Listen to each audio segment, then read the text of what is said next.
Hello, my name is Eric Chappelle, author of AutoCAD Civil 3D 2013 Essentials, and this is the additional exercise for Chapter 5. This is the first one of our additional exercises, which is really wide open to really do any way that you want. So I'm going to show you just one way that this can be done. But we've really kind of got a clean slate to design any way you see fit, and it's a chance for you to get really creative. But what's important is that we meet the minimum design requirements. We've got 150 feet offset from the road center line to the backs of the lots. That gives us enough room for a right-of-way and then the lots themselves. We need to do a perpendicular intersection with the existing road, which is out here at point A. We need a tie there at a perpendicular direction. We need to stay out of the farm property. That's going to stay the property of the farmer. And we need to also avoid the steep slope area, which is just simply too steep of an area to build homes on. So that's our constraints basically, but beyond that we're free to do what we want. So my first instinct is to start running the AutoCAD offset command using my 150 foot distance from the back of the lot to the center line. So I know that I can offset, and if I run the alignment along here, at least up to this area, I know that I've got enough room on this side to put lots. So I also know I need to avoid this area here, so I'm going to offset that as well, and this too. And start to get a feel for what I have to work with. Now, this seems like a lot of distance through here, so if I ran an alignment through here, I would have a row of lots here and a row of lots here. So could I fit another alignment in between and still have 1, 2, 3, 4 rows of lots? That would require 600 feet. So let's see if we've got 600 feet here. I'll just measure a quick distance, and we don't. We only have 420 some feet. So I'm going to go a different route and say, well, let's make this one of our alignments. We'll offset that 150 feet. That'll be the back of one set of lots. There's another set of lots, and this will be the center line of the next road over, and then there will be the backs of lots there as well. I'll take those two alignments and extend them down to this other 150 foot buffer here. So now I know that I can make, and actually I need to extend this one down. Now I know that I can make a cul-de-sac off the end of this alignment and have enough space for lots off the back here and a little bit here as well. Alright, so it's looking like those are going to be my alignments. I'll clean this up just a little bit more. Extend that into there and extend that into there. Trim. There's a lot of AutoCAD going on here. Obviously, this is not very much Civil 3D skill we're talking about. And now we're starting to get a rough idea of where these alignments are going to go. So now I'll do a line perpendicular to the arc at point A. And in order to be perpendicular, I know I need to pass through the center of the arc. So I'm going to do a line from the center of this arc to the center of point A.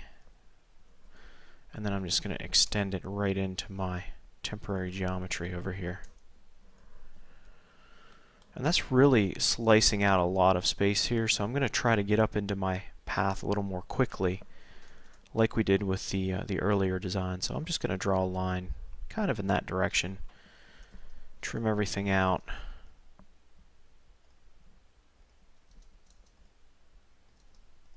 And now I'm starting to get a better look at what I'm dealing with. I'll bring this line down to point A. And now I'm looking at one alignment here and one alignment here. I've got at least 150 feet on this side and this side, 150 feet on this side and this side. So I can put lots all through here. One row of lots here, another row of lots here, and another row of lots here. Now I don't have I could put another row of lots back here, but there isn't enough there's no way to access them because the road is fronting these lots right here. So I know you have to picture a lot of that in your mind, but that's really what goes on when you're designing something like this. So now I can start creating alignments.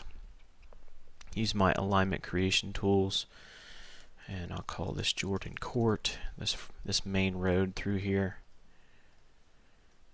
and I'll start at point A. Maybe even turn on my object snaps, turn on the endpoint object snap,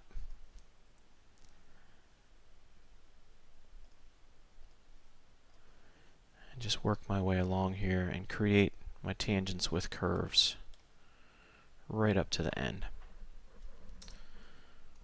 And I'll do another one. This one will be Madison Lane. It's a pretty simple straight line here. And this radius probably can be a lot shorter. Maybe we can go with 50 feet there. These look pretty good already. And there's our alternate layout. That's one of literally a limitless number of alternate layouts we could pick from. So that is one way that you could complete the additional exercise for Chapter 5. I really recommend that you try to do at least another alternate. In fact, 3 would be even better. The exercise itself calls for 3 total alternates.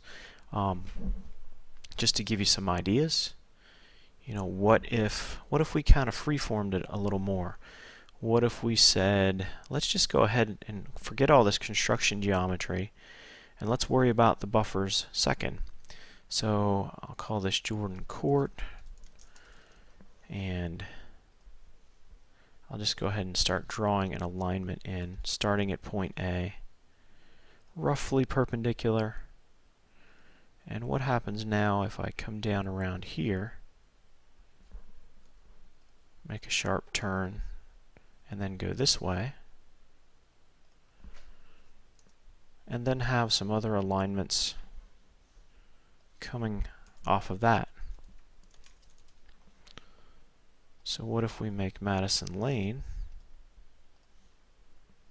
start, say, at the midpoint of this alignment, and come up this way, or maybe even make a turn. So really just kind of free-forming it here, just to get some ideas of the different shapes we might be able to pull off. And then what if we did even another one? Logan Court.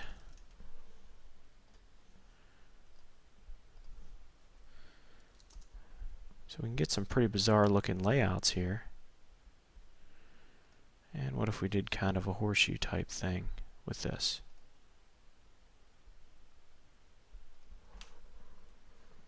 If you've ever looked at any aerial photographs on Google Earth or anything like that, you can see some pretty crazy layouts for subdivision plans. So I could play with this now and start looking at some of the buffers. Maybe I take my alignments and I offset them 150 feet rather than the other direction, and start to get an idea about how some of these lots are going to lay out. Okay, so there's lots of different ways you can attack this. You can draw the offsets first, you can draw the alignments first, and then work on tweaking and adjusting it until you get the layout that you like. So have fun with this one, spend some time with it, try to come up with 3 different alternate layouts, and see how you can employ your creativity along with the tools that you've learned about that deal with drawing alignments to make some really cool designs.